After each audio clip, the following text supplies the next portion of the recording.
All right, let's go ahead and get started. We are coming to the final installment. This is part 6 of Unit 14, General Equilibrium. In the last one, we talked about Le Chatelier's principle and the effects of changing the temperature, changing the volume, or changing the concentration on an equilibrium. So let's take a look at a couple of problems and test our understanding of Le Chatelier's principle in this one right here. It says the reaction of H2S, that's a gas, and it's 2 moles of that, plus 3 moles of O2 gas in equilibrium with 2 moles of H2O liquid, plus 2 SO2 gas that has a delta H of negative 1036 kilojoules. And then they ask the question, given the reaction is at equilibrium, predict the direction of the reaction, the reaction will shift when disrupted by each of the following. All right, so here we go. The first one says that the amount of H2O is increased, right? So H2O is right here, right? So the question is, what's going to happen if we increase the amount of H2O? Well, if we were a little bit naive, we would say, well, if we have more H2O, we're going to shift it to the left, right? We're going to shift it away from the H2O.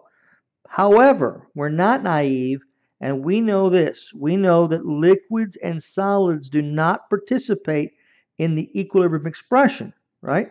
So if you increase the amount of H2O and it's a liquid, there is no impact, right? Nothing's going to happen.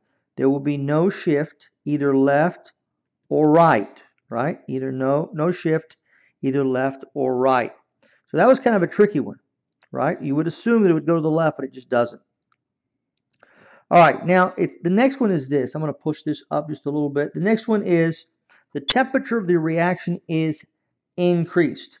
Now, I'm told here that the delta H is at negative 1036 kilojoules. Now, if that is true, if it's a negative 1036 kilojoules, that means that heat is being produced, right? Negative means heat is being produced. So I'm going to put it on the right-hand side. So if the temperature is increased, the equilibrium is going to shift away from where the heat is. So the shift would be to the left. So I'll write shift left for this one, right? All right. Let's take a look at number 3. Number 3 says the volume of the container is decreased. All right. Well, let's take a look at what's happening. If the volume is decreasing, if we have less volume, what's happening to the pressure? Well, the pressure is increasing, so we have increasing pressure, right? So in response to that increasing pressure, what's going to happen is the reaction is going to go to the low pressure part of the system. So where is there less pressure? Well, let's take a look at the number of moles of gas. We have 2 moles of gas on this side, right? On this side, we have 5 moles of gas, right? So there's fewer moles of gas on the right than there are on the left. And so if we want to decrease in response to an increase in pressure, then we would shift to the right, okay? So shift to the right, just like that, okay? All right, let me write that just a little bit clearer for you. That should say right, shift, right, just like that. There we go. And finally, the amount of H2S is decreased. Let's go back up to the reaction. So H2S gas is over here. If we take this out of the system, if we remove that, the system is going to shift in that direction to try to replace that H2S gas. And so this one would be shift left. Okay? All right. Hope that makes sense. Okay. What we want to take a look at now is what happens if we are not at equilibrium. So we can imagine, for example, needing to write a Rice table where we had, well, this was the reaction, or just a general reaction, and we had these initial concentrations. We had 0.1 and 0.1, 0.1 here and 0.1 here. This is for the initial concentration. Now the thing that's a little bit confusing here is that before we always had a 0 to shift to, either on the right or the left. For us, it's almost always been on the right, but we could have been on the left or the right. We had a 0 to shift towards. This time, all the numbers are the same, and so the question becomes, which way do we shift, left or right? Well, when we have non-equilibrium conditions, we need to calculate something that's called Q, right? And Q is really calculated in the same way that K is calculated. It's just that Q is for non-equilibrium conditions. And if we can define Q, or we can figure out what Q is, we can determine which way the reaction is going to shift, either left or to the right. All right? So what it says is the concentration used in the equation can be non-equilibrium concentrations. When equilibrium concentrations are used, Q is the Kc. So if we use non-equilibrium concentrations, instead of saying that it's K, we're going to say that it's Q. The direction the reaction will proceed to establish equilibrium depends on the comparison of the magnitude of Q and Kc, and we'll look at how that works in just a moment. So here are the guidelines, right? So just remember, it's always products over reactants. A guideline for predicting the direction of a reaction will proceed to reach equilibrium again is as follows. If Q is less than K, or Kc, the concentration of products will increase so that the Q will increase. So let's look at this a little bit more in detail. It says if Q is less than K. Now remember, Q is equal to products, and that's non-equilibrium conditions, but it's products over reactants, right? So if Q is less than K, then what's going to happen is that the reaction is going to need to shift to the right. It's going to need to go to the right so that you increase the amount of products so that you approach equilibrium.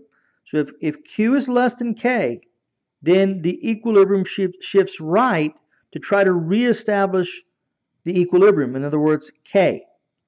Now, if Q is greater than K, if Q is greater than K, remember again, Q is products over reactants. The concentration of reactants will increase so that Q will decrease, right? So if the Q is too big, that means that there's too many products relative to reactants, and the equilibrium is going to shift to the left. But what if Q and K are the same?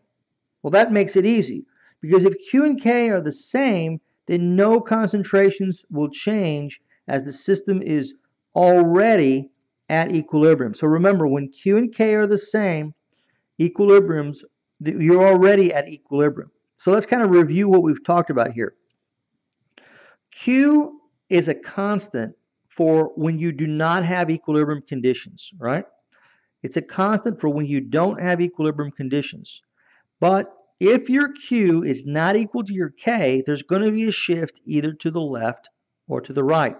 The question is, which direction will it be, left or right? And the answer is that if Q is too small, that's the situation that we looked at first. If Q is too small, then it's going to shift to the right to try to increase the products so that you can achieve Kc. But if Q is too large, if Q is bigger than K, it's going to shift in the opposite direction. You have too many products. You have to get rid of them, and the way to do that is shift to the left. And if Q is equal to K, then there's no concentration changes because the system is already at equilibrium. Okay? Hope that makes sense. All right, well, let's take a couple of examples and try and determine which direction, now that we have this understanding of Q and its relationship to K, which way the equilibrium is going to shift. It says the reaction of NOBr gas with NO and 1/2 Br2 gas is as follows, right? It has been carefully studied at 350 degrees Celsius, and the Kc is this number, 0.079. 0.079. Now, which direction will the reaction proceed to establish equilibrium under each of the following conditions? So in the first one, they're giving us these initial equilibrium. Actually, they're not equilibrium. They're giving us these initial non-equilibrium concentrations. And they're asking us which way is it going to shift to achieve equilibrium. So the NOBR initially was 0.10. The NO initially was nothing. And BR2 was nothing. So this is going to be pretty straightforward. If I pretend to write the Rice table, we have for the R, we have NOBR in equilibrium with NO and 1/2 BR2. And the initial concentrations would be, from that information that's just been given to us, 0.1, 0, and 0 respectively. So which way is the equilibrium going to go? Well, remember, it always goes to the 0, right? It always goes to the 0. So the zeros are on the right-hand side. So that means the change is going to be going towards that side. So the shift would be right, okay? The shift would be right in this case. So that was pretty easy. Let's look at the second one. It says NOBR is initially 0, and NO is 0.100, and the BR2 is also 0.100. So when we set up our Rice table, here's what we get. We get, for these three respectively, 0 for the initial concentrations, 0, 0.1, and 0.1. So again, very simple. We're moving towards the left. We're moving toward the 0, right? And so the equilibrium would have to shift to the left, right? These are non-equilibrium conditions initially, and it would have to shift to the left. So the first two were pretty straightforward. Let's see if that pattern continues. Let's go to the third one. It says NOBR is 0.100, NO is 0.100, and, well, they're all 0.100, okay? So this time we don't have a 0 to depend on, right? We don't have a 0 in any one of these positions that we can say, okay, the equilibrium is going to move in that direction. So what we're going to have to do is we're going to have to calculate Q, right? So let's do that. When I calculate Q, I get 0.1 times 0.1 to the 1/2 power divided by 0.1. So I calculated Q to be 0.316. Follow that on your calculator. Make sure you get that number. So let's compare that Q to the K, right? Let's compare it to the K. Well, the K, I'm told, is 0.079.